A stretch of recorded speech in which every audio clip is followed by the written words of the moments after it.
Bismillah walhamdulillah wa salatu wa salam ala rasulillah. In this paper, which is published by al-Manduma, Darul Manduma, it was published back in 1983 and it was released by Jamiatul Qahira, or the University of Cairo, specifically in the Department of Foreign Languages and Specialized Translation. And the primary author is Dr. Hassan Mahmoud Abdul-Latif al-Shafi'i, who's one of the greatest scholars of Ilm al-Kalam in the current age. The title of the paper is Min Qadai al-Minhaj fi Ilm al-Kalam, of the issues related, or the topics or themes that relate to the methodology or the problem of methodology in Ilm al-Kalam.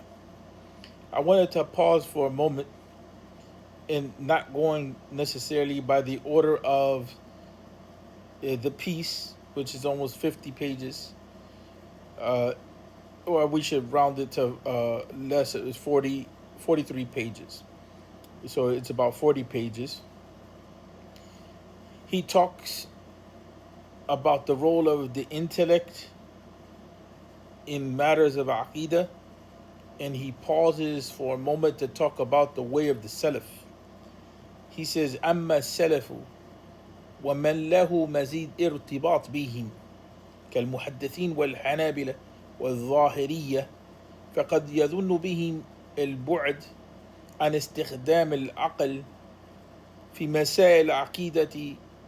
مسائل العقيدة والحق أنهم يعتمدون عليه، وإن كانت وظيفته عندهم قد تختلف عنها عند غيرهم من المتكلمين، فهم يعتمدون عليه في اتخاذ المعجزة دليل عن صحة الرسالة.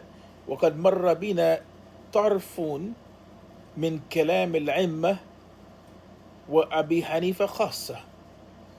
يروي السيوطي عن السماعني في كتابه الانتظار لأهل الحديث: ولا ننكر النظر قدر ما ورد به الكتاب والسنة لينال المؤمن بذلك زيادة اليقين والثلج الصدر وسكون القلب. ويقول ابن الجوزي الحنبلي أن أعظم نعم على الإنسان العقل، لأنه إله في معرفة الإله،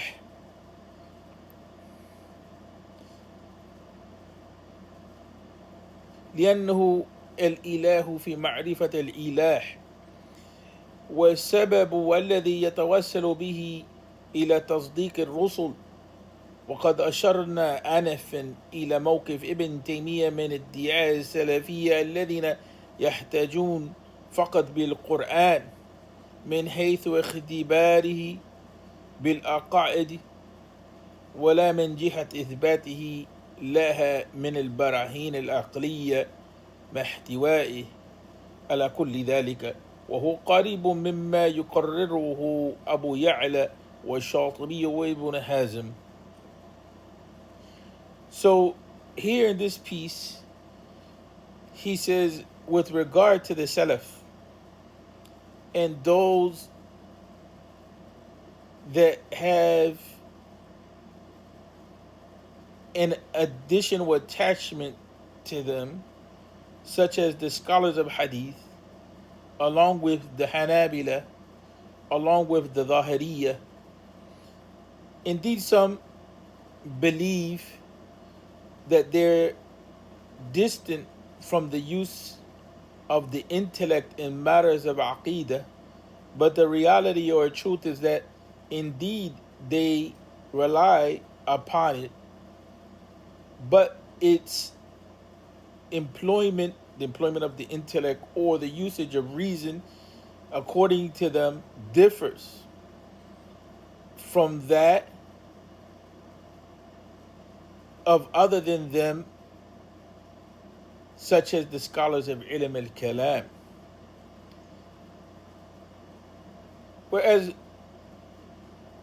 the people of hadith, the Hanabila and the Zahiriya, so on and so forth, they depend upon the idea of al-mu'jizah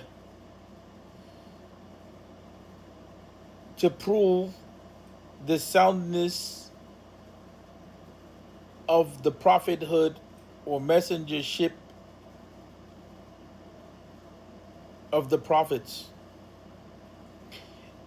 And we already dealt with, or we already related a part of what was said by the Imams of the past, especially Abu Hanifa. Imam al-Suyuti, he relates from Imam al-Sam'ani in his book Al-Intidaru li Ahli al-Hadith that we don't reject the concept of another or the position or role of it,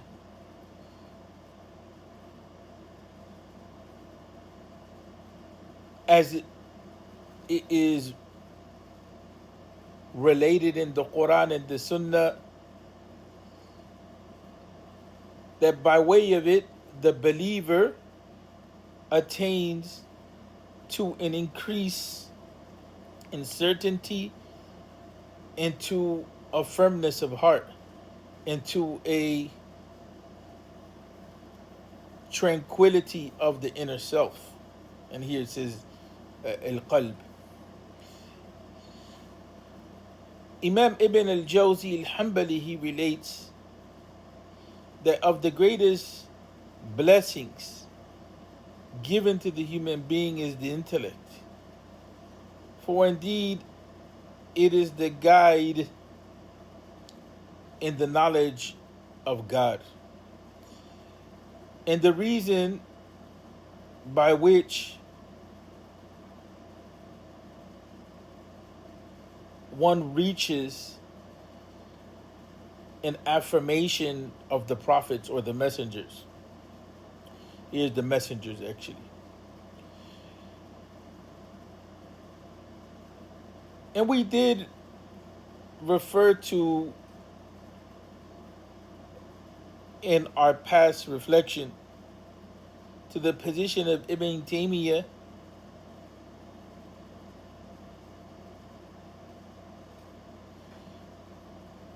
that the predecessors relied upon or referenced only the Quran with regard to its communication of points of belief, and not from the angle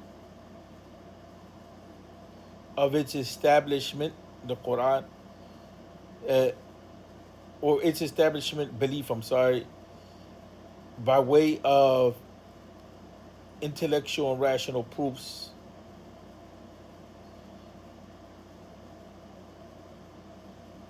And that position of Ibn Taymiyyah and all that it contains. And is similar to the position that is related or affirmed or rested upon by Abu Ya'la, Imam Abu Ya'la al-Hanbali, Imam al-Shatibi al-Maliki, and Ibn Hazm al-Zahiri. Interestingly enough here then, Dr. Hassan al-Shafi'i is affirming a pathway, as he does normally, in Aqidah that exists and is representative of the earlier generation and those that treaded the path of textual evidences, al-athar, so to speak, like the scholars of hadith for the most part, the Hanbalis and the Zahiris. And the role of intellect is one that is used in a very specified way and deals with certain specific issues in Aqidah. And we find, especially when it comes to the reality of prophethood, that there are arguments that are made to uphold the necessity of prophethood. And then after prophethood is established with proofs of various types, including intellectual proofs, then from there a foundation is laid for the acceptance of revelation, and then revelation is used to clarify who is Allah. So there's a unique direction or trajectory in the methodology of the scholars of Hadith, the Hanabila and the Zahiriyya, which is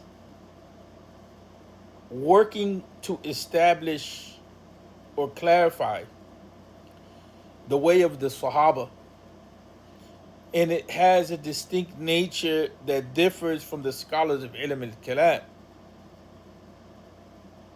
And in this piece, as well as the other pieces, Dr. Hassan al-Shafi'i rahmatullahi alayhi outlines those methodologies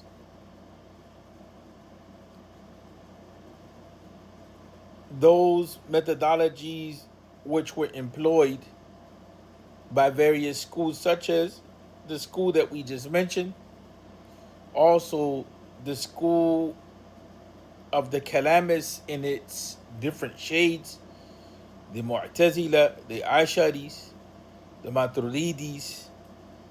Remember that in the case especially of the Ashari school, what preceded it was the school of the Mu'tazila. And so much of Ashari Kalam rests upon a discussion, debate with the Mu'tazila, especially in the earlier generation. And in the later phases of the school of Asharism, which at times differs in quality and position from that of the Imam himself, Abu al-Hasan al-Ashari, you find later scholars like Fakhr ad-Din al-Razi and others lean heavily toward philosophical proofs for a number of different reasons. But what remains also, which a lot of times is lost in these types of debates in Aqidah in today's time, I'm talking about, is clarifying really the methodology and way of Abu al-Hasan himself, which is not necessarily always represented by the Ashari school in its various manifestations. But Dr. Hassan al-Shafi'i talks about al-Ghazali, and I'll talk about that in another talk, as having a Salafi tendency, and he mentions that term as a scholar of Kalam and one of the greatest scholars of Kalam. That is important to understand what he means by that. And in brief, what he means is that Imam al-Ghazali had the tendency to also push away from the Kalamist inclination or the philosophical inclination as well when it came to presenting Aqidah. Although Imam al-Ghazali wrote, without a doubt, heavily in Ilm al-Kalam, he also has that tendency, which is more representative of where many scholars of Hadith were, if not the majority. The Hanabila, the Zahiriyya, the Malikiyya, And even Imam Abi Hanifa rahmatullahi alayh, when he uh, encouraged his son Hamad to leave dialectical dispute or speculative debate because of the intention and the approach and the orientation being problematic, right? And there's a whole conversation that takes place between Abi Hanifa and his son in this regard. In any event, it's beautiful to see that people like Dr. Hassan al-Shafi'i, who was a specialist in ilm al-kalam and Islamic thought, focuses on these nuanced points in Aqidah studies that are lost in the context of debate, showing that there is an approach that is not a calamist approach to knowledge, and neither is it totally Ashari in orientation nor Maturidi. And we end with that, and we should say also before ending that also he acknowledges the pathway of the scholars of Hadith.